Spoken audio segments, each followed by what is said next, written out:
সবচেয়ে বেশি শয়তান খুশি হয় কোন সংসার ভেঙে দিলে। স্বামী স্ত্রীর মধ্যে বিচ্ছেদ হলে, আপনারা হাদিস শুনছেন, প্রসিদ্ধ হাদিস, শয়তান তার সিংহাসন পানির উপরে স্থাপন করে এবং শয়তান তার চেলাদেরকে ছেড়ে দেয়। চেলারা সারাদিন আকাম কুকাম করে সারাদিন অপকর্মের পরে ফিরে এসে তাদের দলনেতাকে বলে, আমি একজনকে খুন করিয়েছি একজনকে দিয়ে, আরেকজনকে দিয়ে একটা মিথ্যা বলিয়েছি, আরেকজনকে দিয়ে মাদকাসক্ত করিয়েছি, আরেকজনকে দিয়ে অমুক জেনা করিয়েছি। তখন শয়তান বলে, হ্যাঁ অবশ্যই কিছু না কিছু করেছ। কিন্তু যখন কোন শয়তান এসে বলে একজন স্বামী স্ত্রীর মধ্যে বিচ্ছেদ ঘটায় দিছি, তখন শয়তান বলে তুমি সবচেয়ে বড় কাজ করছো। সে সবচেয়ে বড় খুশি হয়।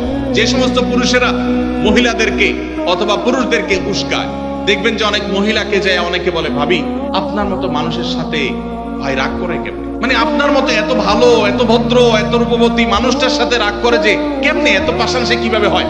বুঝবেন যে এই লোক হলো সাক্ষাৎ ইবলিস।